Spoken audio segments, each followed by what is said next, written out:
අද මං ඔයාලත් එක්ක කතා කරන්න හිතුවේ ඔයාලා ගොඩක් ආස කරන ටොපික් එකක් ගැන.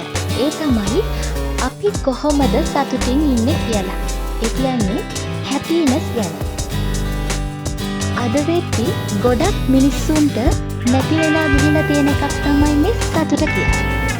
මොකද එහෙම වෙලා තියෙන්නේ අද මිනිස්සු පුරුදු වෙලා තියෙනවා තමන්ට තියෙන දේ ගැන හිතලා සතුටු නොවි තමන්ට නැතිවුණු දේ ගැන හිත දුක් වෙන එක. ඒ නිසා අද වෙනකොට ගොඩක් මිනිස්සුන්ට මේ සතුට කියන දේ මගහැරිලා තියෙනවා. මේ කතාව මම මෙහෙම කියන්නම්. එක් මිනිහෙක් ඉන්නවා. ඒ මිනිහයා විභාගයකට මුහුණ දීලා ලකුණු 60ක් ගන්නවා. හැබැයි මේ මිනිහයා ගත්තු ලකුණු 60 ගැන හිතලා සතුටු නොවි ඒ මිනිහයාට ගන්න බැරි වුණු ලකුණු 40 ගැන හිත දුක් වෙනවා. හැබැයි මේ මිනිහයාට තවත් එක්සෑම් එකක් වෙනවා කියලා අමතක වෙනවා. මේ දේ නිසා මේ මිනිහයාට වෙන්නේ මොකක්ද? ඊළඟට මුහුණ දෙන්න තියෙන එක්සෑම් එකට හරියට මුහුණ දෙන්න බැරි වෙනවා. සමහර විට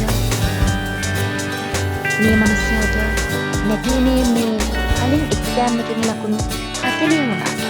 ඊළඟට මුහුණ දෙන්න තියෙන එක්සෑම් එකෙන් ලකුණු කොච්චර මිස් වෙයිද කියලා හිතා ගන්න බැහැ. එහෙම වෙන්නේ මොකද? ඒ මිනිහයා සතුටින් ඉන්න ඕන තැන නැති දේවල් ගැන හිත දුක් වුණ නිසා. ඔන්න එක්තරා කාන්තාවක් ගොඩාක් සතුටින් සැහැල්ලුවෙන් ඉන්න බව එක් පිරිමි මිනිහෙක් දැක්කා. එතකොට මේ පිරිමි මිනිහයාට හිතෙනවා මේ කාන්තාවත් එක්ක ටිකක් කතා කරන්න. මේ පිරිමි මිනිහයා මේ කාන්තාව ළඟට ගිහින් අහනවා ඔබතුමිය ගොඩාක් සතුටින් සැහැල්ලුවෙන් ඉන්න බව පේනවා. එතකොට මේ කාන්තාව එක වෙලා කියනවා ඔව් මං ගොඩක් සතුටින් සැහැල්ලුවෙන් තමයි ඉන්නේ කියලා. ඊට පස්සේ අහනවා ආයි පාරක් මේ පිරිමි මිනිහයා ඔබතුමියට දුකක් ඇත්තෙම නැද්ද?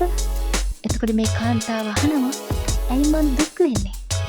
මං ගොඩක් සතුටින් තමයි ජීවත් වෙන්නේ. එහෙම කියනවා.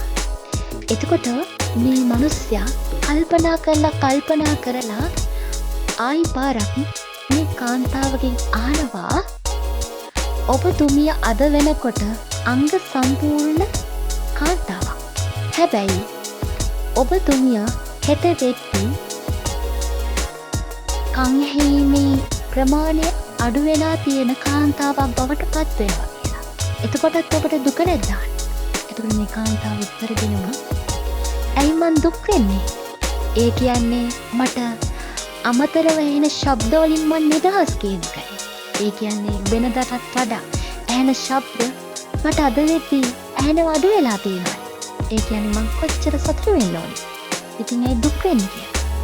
එතකොට ආයි වතාවක් මේ මිනිස්සයා අහනවා තවත් දවසක් වෙනවා.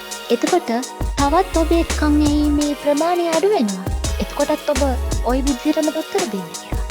එතකොට මේ කාන්තාව කියනවා ඔව් මට ඒ සතුට තවත් වැඩි වෙනවා. ඒ කියන්නේ මට මොකක් හරි දෙයකට අවධානය යොමු කරන්න තියෙන ප්‍රමාණය වැඩි වෙනවා කියන එකයි. ඉස්සර මට කරදරයක් වුණු අමතර ශබ්ද දැන් මට ඇහෙන්නෙම නැහැ. ගොඩක් ඇහෙනව අඩු වෙලා තියෙනවා. ඉතින් මං සතුටු වෙනවා. මට ගොඩක් සතුටුයි කියලා. එතකොට ආයේ වතාවක් මේ මිනිස්සයා අහනවා ඊළඟ දවස් වෙද්දී ඔබේ කන් ඇහිීම ඇත්තම නැහැ කියලා. ඒත් ඔබට සතුටුයිද කියලා. එතකොට මේ කාන්තාව කියනවා ඇත්තටම මගේ සතුට දෙගුණ තෙගුණ වුණා කියනවා. ඒ කියන්නේ ටිකක් හරි මට කරදරයක් වුණු අමතර ශබ්ද වලින් දැන් මං නිදහස් කියලා. ඒ කියන්නේ මට මම කරන වැඩේ ගැන හොඳට අවධානය තියාගෙන කරන්න පුළුවන් කියලා. මේ විශ්වයට මං ස්තුතිවන්ත වෙනවා. මොකද මට මගේ අවධානය තියාගන්න උදව් කරපු එක ගැන. ඉතින් ඇයි මම බොරුවට දුක් වෙන්නේ කියනවා. ඉතින් බලන්න මේ කාන්තාව මේ විදියට හිතලා ජීවිතයට මුහුණ දෙද්දී මේ කාන්තාවට කොච්චරනම් සතුටින් ඉන්න පුළුවන්ද? ඉතින් ඇයි ඔයාට බැරි ඔයාගේ ජීවිතේ සතුටු වෙන්න පුළුවන් දේවල් තියෙද්දි දුක් වෙන දේවල් හොය දුක් වෙන්නේ?